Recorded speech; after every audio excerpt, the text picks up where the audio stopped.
दोस्तों आज इंस्टाग्राम पे एक बहुत भावुक कर देने वाली रैंडम रील देखी और उसने मुझे सोचने पे मजबूर किया कि इन बच्चों का आखिर भविष्य क्या है। उसमें ये दिखाया गया कि 4 बड़ी ही प्यारी बच्चियां जिनकी उम्र रही होगी 8-10 साल एक खुले ऑटो में बैठी हैं और अपने पेरेंट्स का इंतजार कर रही हैं। तभी साइड से एक व्यक्ति निकल के जाता है और उसके हाथ में 4 चॉकलेट्स थी, इसी तरह से 5 स्टार, और उन बच्चों को ऑफर करता है।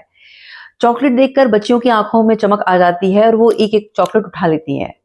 अच्छा, उन्हीं में से एक बच्ची जो थोड़ी सी समझदार थी, वो चॉकलेट तो ले लेती है, पर डरते हुए पूछती है कि अंकल, हमने चॉकलेट तो ली है, कहीं आप हमें उठा तो नहीं लोगे ना?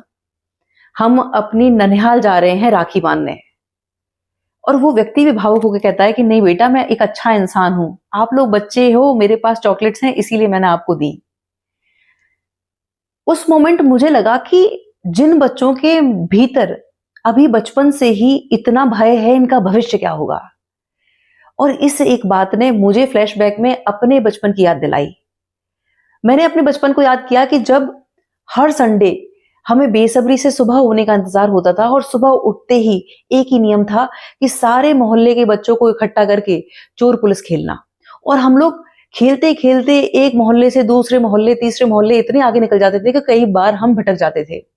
और जहां हम भटकते थे वहीं हम किसी व्यक्ति से मदद मांगते थे, और उस मोहल्ले का एक जिम्मेदार व्यक्ति सिर्फ ये पूछता था कि बेटा आपके पापा का नाम क्या है, और हम लोग बताते थे अपने पापा का नाम, और वो जिम्मेदारी से हमें घर तक छोड़ने आते थे।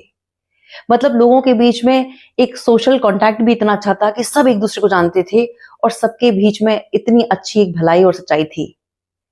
उस बचपन की सिक्योरिटी ने वो कॉन्फिडेंस दिया कि आप लोगों के साथ भी मैं इतनी सहजता से कनेक्ट हो पाती हूँ, ऐसा लगता है कि जैसे आप सब मेरे ही परिवार का हिस्सा हैं। वो कुटुंब भाव की जो फील है वो उसी बचपन ने दी है। लेकिन इन बच्चों का क्या, जहां वो इनसिक्योर हैं और इस तरह की घटनाएं होती हैं।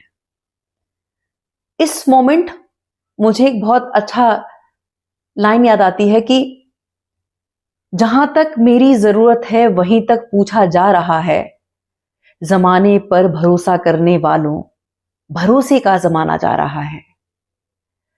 ये बहुत बड़ा दुर्भाग्य है आज के समय का। बहुत बहुत आभार, नमस्कार, जय श्री राम।